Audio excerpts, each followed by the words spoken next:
The Rise of the Moon Assassin. There once was a crude and destructive planet, a planet ruled by emperors and soldiers who were made of great destruction and terror. Nobody anywhere on any planet or world could stop them.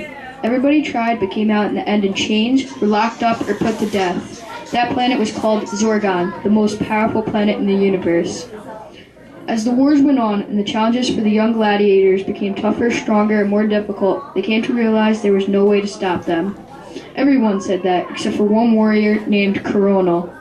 Coronel came down to the planet Zorgon with vengeance for killing his people. Coronel caused great destruction to Zorgon, the soldiers, and the rulers of the planet. He destroyed everything. By the time he was done, there was not one living thing on the planet. Coronel was a monster full of revenge. He was more than that, though. He was an assassin. He was a part of his epic tradition as a destroyer, but that tradition was going to end. Coronel was dying of war wounds, cuts, bruises, and broken bones. Out of nowhere, Coronel heard somebody crying. He limped over to the scene and checked it out.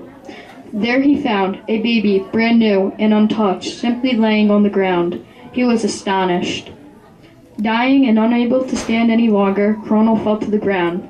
As he fell, he passed the last part of his energy to the baby by saying, "You are now a part of the great tradition of Assassin Brotherhood. I name you the Moon Assassin." As he said these words, lightning struck and the moon shone above him. Boom! The curse had struck. 20 years later, once again, Zorgon was a free-for-all planet that was coming together again. It seemed almost as if everything was changing. There were no people, just some creatures. Instead of a real world, it was just something to glance at and take off from because of its shape and structure. One night, as the moon shone, it seemed to glare on a special man's house. This man was the only living person on Zorgon. He was the Moon Assassin. However, the Moon Assassin didn't even know he was an assassin. He didn't even have a real name. The only thing he wanted to know who this man in his dreams was. Every night he would wake up in a panic, shocked and frightened. All he remembered from his dreams was a man saying, "I name you the Moon Assassin." That was the only thing he could ever remember, and he swore to find out for himself what it really meant. He also wanted to find out who he really was. As he lay down in his bed, all he thought about was what was wrong with him. His mind full of thoughts he didn't understand. Maybe he was just crazy. He was feeling sick. He was feeling sick and voices were calling through his head. He didn't know what was going on, but the voices were telling him to fulfill his destiny.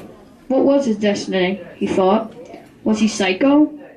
Boom, boom, boom. Put your hands up and get down on the floor now, some weird creature screamed. These creatures had broken into his house, beat him up, and taken him away in a truck.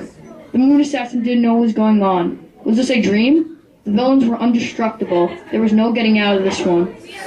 The Moon Assassin screamed, but his scream was not loud enough for anyone to hear. Finally, the truck stopped, and the creatures took him into a danger zone, which held a prison full of aliens locked to chains on the walls.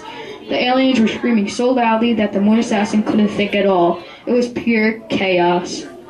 As the creatures were chaining him to the wall, the Moon Assassin thought about making a run for it, but there was no way out. And there were too many creatures to stop him from running. As the creatures were unloading the next truck full of aliens, one of the guards made an announcement saying, "You're all here for one reason, and one reason only. There will only be darkness on this planet now. Our savior, Lord Phenom, had arrived, and darkness will rule Zorgon. Therefore, you will stay here until tomorrow, when you will be taken away to different places and fall to your death." Once the guard had left, there was only silence. Not one peep came from anyone. You could literally hear a pin drop. As the hours passed and the clock struck 12, everyone was sound asleep, except for the Moon Assassin, who was wide awake and incredibly terrified. Through the silence, he heard a voice. As he looked up, he saw a mist in front of him. He shouted for help, but the mist silenced his voice. He then felt someone or something holding his lips. He realized then it was the man in his dreams.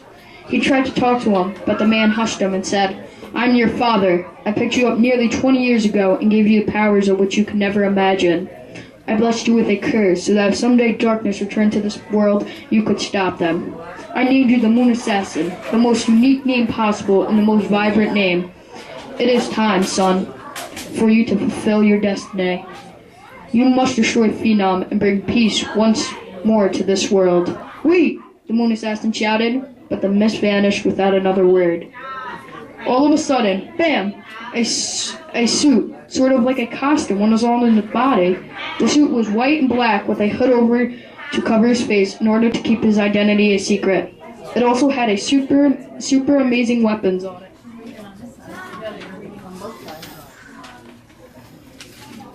At once, the chains broke and he was able to escape, like a ninja taking out several guards who stood in his path.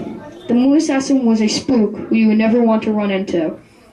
Once outside, the moon assassin looked around and saw all the destruction before him. Cars were blown up, buildings were falling, and torches were spreading fires everywhere. Zorgon was being destroyed. So he snuck to the building Phenom was standing on, took a rope, and climbed himself all the way to there. Once he got up there, the moon assassin screamed, "You'll pay for this, Phenom!" Phenom heard from the distance, "Not yet, I won't." Phenom had opened a portal full of darkness. The moon assassin was shocked. He could not believe what was happening. He shouted to Phenom, "It's not over yet. It's still me and you." "Well, let's finish this then," Phenom answered, and the moon rose and the curse activated inside of the moon assassin. He couldn't control himself. "Ah!" Both the moon assassin and the Phenom screamed as they ran towards each other to fight. Boom, bam, ching, bam, boom, bam, ching, boom. The moon assassin and Phenom were locked in combat. Soon they both fell to the ground. "This isn't the end of me," screamed the moon assassin as he got to his feet and continued to fight. "Yes, it is," replied Phenom as he got up too. Zorgon was pretty much destroyed, but the moon assassin and Phenom continued fighting. Neither one would give up.